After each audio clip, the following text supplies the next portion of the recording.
Salam Bapak Ibu Saudara yang dikasihi oleh Tuhan. Kita jumpa lagi dalam Lawatan Hati GKI Residen Sudirman, episode 180. Kita akan merenungkan satu topik, Tuhan yang membuka hati. Dasar perenungan hari ini dari Kisah Para Rasul pasal 16 ayat 14 sampai ayat yang ke-15 yang berbunyi demikian. Seorang dari perempuan-perempuan itu yang bernama Lydia turut mendengarkan. Ia seorang penjual kain ungu dari kota Tiatira yang beribadah kepada Allah. Tuhan membuka hatinya sehingga ia memperhatikan apa yang dikatakan oleh Paulus. Sesudah ia dibaptis bersama-sama dengan seisi rumahnya, ia mengajak kami, katanya, jika kamu berpendapat bahwa aku sungguh-sungguh percaya kepada Tuhan, marilah menumpang di rumahku. Ia mendesak sampai kami menerimanya. Bapak Ibu Saudara yang dikasihi oleh Tuhan, beberapa hari yang lalu saya berkesempatan bertemu dengan seorang bapak yang menceritakan pengalaman hidupnya yang dulu tidak percaya hadirnya Tuhan dalam kehidupan. Menurutnya, beberapa kali dalam perjumpaan dengan pendeta atau penginjil, dia selalu menang debat saat berbicara tentang Tuhan dan kabar keselamatan. Baginya, agama dan kepercayaan apapun sama, semua kembali kepada kebaikan hati dan kekuatan diri sendiri.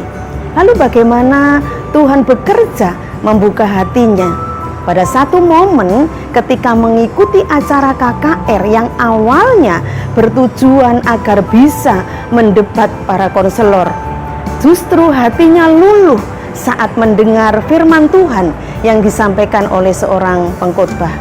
Lebih dari itu, saudara, saat mengingat bagaimana Tuhan menyapa dirinya melalui mimpi, berjumpa dengan sang tangan berlubang paku yang terulur menyambutnya, bapak ini menceritakan dengan terharu dan menangis. Dia sangat bersyukur atas proses perjalanan iman yang telah dilewati. Saudara, sesungguhnya tidak ada di antara kita yang bisa menduga kapan dan dengan cara bagaimana seseorang mengalami pertobatan. Sebaliknya, tidak ada seorang pun yang mampu menghalangi pengalaman pertobatan, termasuk diri kita sendiri. Ketika Tuhan membuka hati, tidak ada seorang pun yang mampu menutupnya. Kebenaran itulah yang dialami oleh Lydia, penjual kain ungu dari kota Tiatira, ketika mendengarkan khotbah Paulus. Saudara, ada dua kebenaran yang patut kita renungkan. Yang pertama, pertobatan merupakan ketetapan dan inisiatif Allah yang membuka hati. Ketetapan dan inisiatif Allah jelas bekerja dalam kehidupan Lydia. Awalnya, Allah mengirim penglihatan kepada Paulus, memanggilnya untuk menyeberang ke Makedonia, kota di mana Paulus berjumpa dengan Lydia. Padahal Lydia bukanlah perempuan dari Makedonia, sebab dia berasal dari kota Tiatira di Asia. Namun justru di kota Makedonia, di negeri asing itu, di tengah aktivitas bisnisnya, Lydia mendengar Injil dan mengalami pertobatan. Secara manusiawi, Lydia pasti tidak menduga apa yang akan terjadi atas dirinya. Yang jelas, pertobatan Lydia adalah bagian dari ketetapan dan inisiatif Allah yang membuka hatinya bagi kebenaran. Saudara, tidak ada seorang pun di antara kita yang menjadi percaya karena faktor kebetulan. Semua pengalaman dalam hidup sesungguhnya merupakan perjalanan iman yang Allah tetapkan, dan hanya atas inisiatifnya saja yang membuka hati manusia, sekeras apapun pintu hati itu untuk terbuka, untuk percaya kepadanya. Kebenaran kedua, saudara, Allah bekerja melalui usaha terbaik manusia. Lydia adalah seorang non-Yahudi dan ia sembahyang di tempat sembahyang orang Yahudi bersama dengan para wanita lainnya. Saat itu Paulus dan rekan-rekannya karena ketaatannya kepada Tuhan, maka dia datang berkhotbah pada sekelompok wanita yang berada di tempat sembahyang Yahudi itu. Lydia dan Paulus dipertemukan oleh ketetapan Allah. Meski tanpa kesengajaan, masing-masing mengerjakan bagian terbaiknya. Lydia datang dan tertarik mendengarkan khotbah Paulus. Sementara itu, Paulus mengkhotbahkan Injil karena ketaatannya kepada Kristus.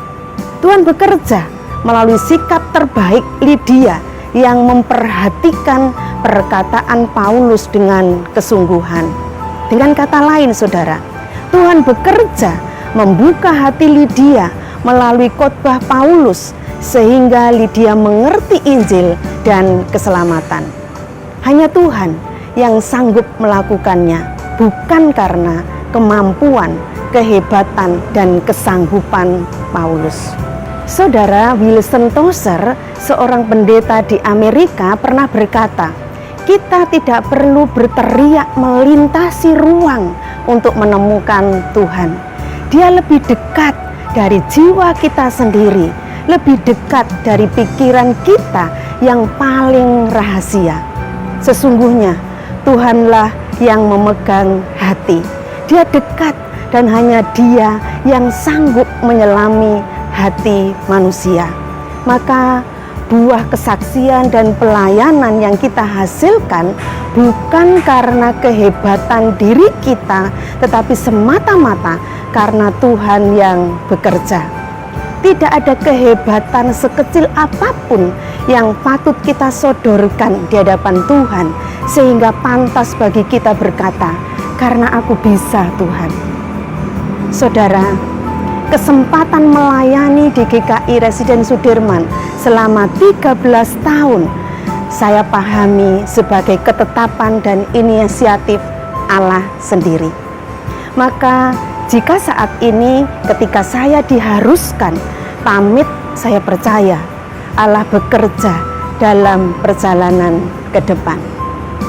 Saudara, mari terus semangat bersaksi dalam kerendahan hati dengan pengakuan Tuhanlah yang punya ketetapan dan inisiatif membuka hati. Mari terus melayani sebab Dia bekerja melalui usaha terbaik setiap kita. Selamat mensyukuri anugerah Tuhan. Teruslah semangat melayani dan bersaksi bagi Tuhan. Ingat, Tuhan yang membuka hati. Tuhan Yesus memberkati kita bersama. Amin.